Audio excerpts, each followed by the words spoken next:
Open source is great, and you probably shouldn't contribute to it. I know, spicy take, y'all are gonna have some feelings about this one, but this isn't a clickbait video. I do actually believe that most developers probably shouldn't be contributing to open source, or at the very least, setting open source contributions as a goal. We're gonna take a bit of a weird journey, but I think it will highlight why I feel so strongly about this, and also help developers both new and seasoned in bettering themselves. Well, why am I talking about this? As per usual, I saw a tweet. This tweet frustrated me, not because of the tweet itself. The tweet was fine, but the responses that I was seeing to it. Flavia found a post on the React subreddit from a beginner asking for help finding repos with good issues for a first-time contributor. They specifically said they didn't want repos that use TypeScript because they didn't want to learn TypeScript. All of the replies were learn TypeScript. People were upset that this is the TypeScript cabal pushing so hard to convince everyone to use their language and looking down on those who don't. And I'll admit, I accidentally fed into this a bit because I didn't realize that's what people were misreading. I called out the issue I saw here, which was about beginners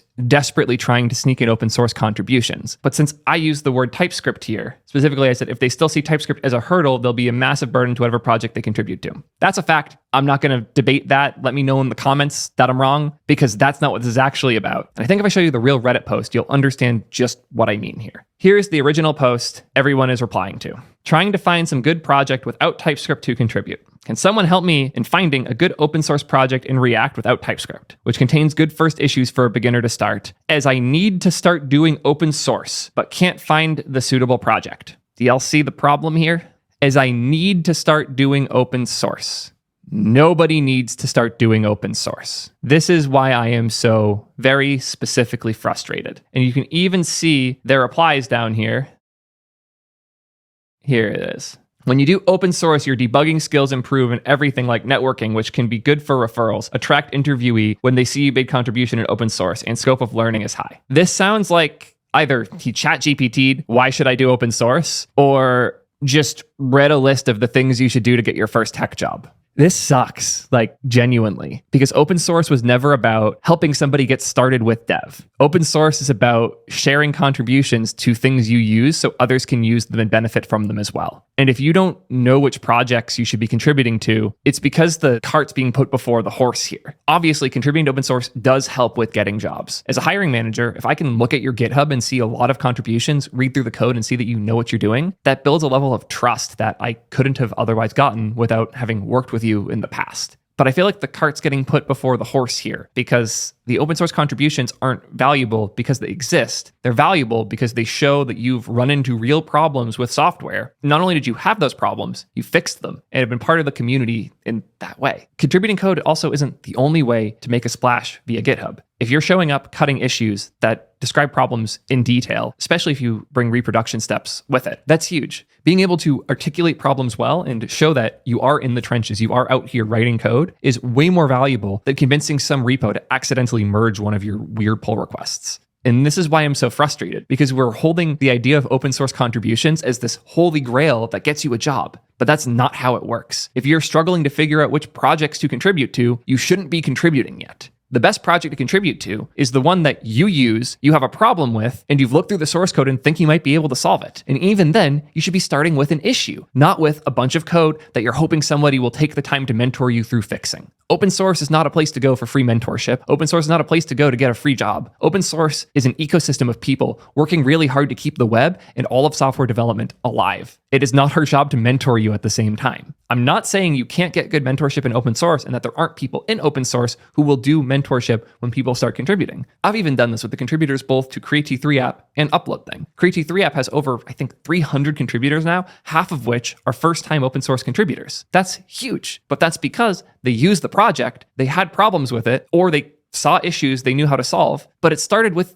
using the project, not with wanting open source contributions. And if your goal is just contributing to open source, you've entirely lost the plot. And that's what I saw when I saw this Reddit post. It was somebody who didn't want to learn. They didn't want to improve their skills. They didn't want to do the hard thing. They wanted to use open source as a hack to get a job. And that is incredibly toxic and will actually destroy open source if we're not careful about how we recommend these things. I called this out on Twitter because I think it's incredibly toxic to push new developers to open source as though they'll get free mentorship and jobs. That's not how open source works. Most open source developers and maintainers are already struggling to keep their projects afloat under the weight of all the issues and PRs and random nonsense that they're getting, especially now that we're seeing a surge of AI-generated pull requests and nonsense. If you're a new developer showing up on an empty GitHub account, making a bunch of PRs with code that, we'll be honest, isn't great yet because you're still new, it's going to do nothing but frustrate the maintainers and frustrate yourself as well now that you're wasting all of this time. What if you just cut issues on the things you use? This is what I'm trying to push this whole time.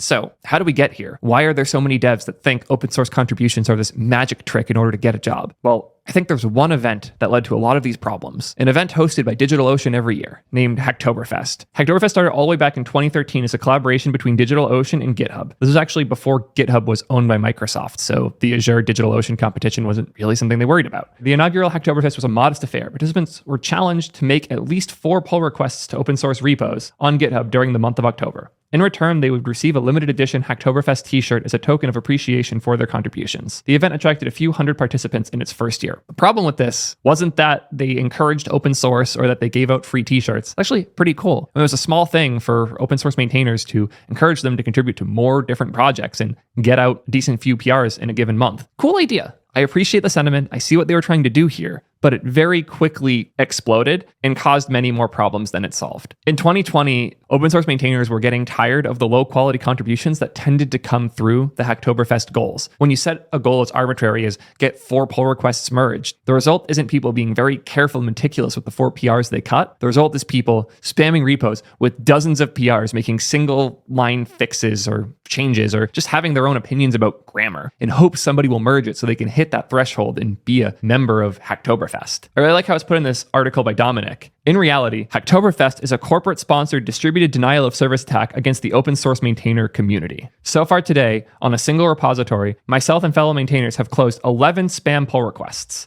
Each of these generates notifications, often email, to the 485 watchers of the repository, and each of them requires maintainer time to visit the pull request, evaluate its spamminess, close it, tag it as spam, lock the thread to prevent further comments, and then report the spammer to GitHub in the hopes of stopping their time-wasting rampage. The rate of spam pull requests is 4 per hour, and it's not even October yet.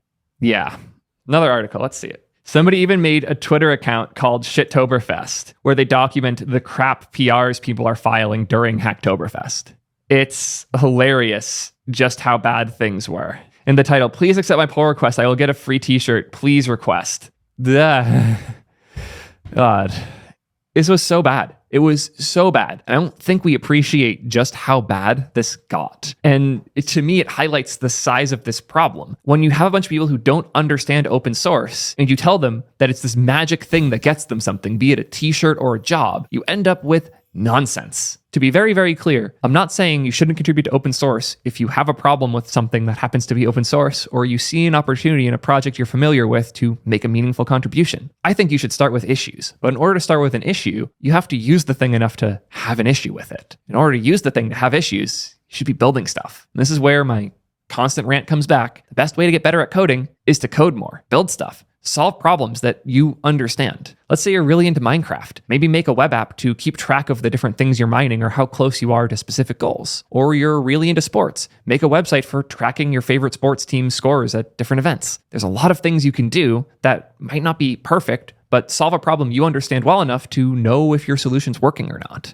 And once you start doing that, you'll almost certainly use open source projects. And once you start doing that, you'll certainly start to run into problems. Good open source contributions don't come from the goal of contributing to open source. They come from an understanding of what the project does that you're contributing to. And this is what I mean when I say the cart before the horse. The horse is having a problem with some open source software. The cart is the fix that you created to that problem, or even just the issue you cut about it. But if you put the cart in front, which is the goal of open source contributions, you're not going to get anywhere. You're just going to sit there refusing to learn TypeScript for some reason and not progressing. And I see this a lot. This is why I made my goal setting video, because developers set really bad goals, especially new developers. Goals like make an open source contribution or learn JavaScript kind of suck because you don't understand either of those things well enough to know when you've achieved it. Goals come from things you understand, not things you don't. Start with something you understand, be it a video game you play, a random app you want to recreate, something that you know, so you know when it is or isn't working, and work backwards from there. But if you're starting with something you don't understand as your goal, you're never going to get there. And I've seen so many devs spiraling in circles around this. That's all I think I have to say here. Appreciate y'all a ton. Check out my video about goal setting if you haven't already. I'll see you in the next one. Peace, nerds.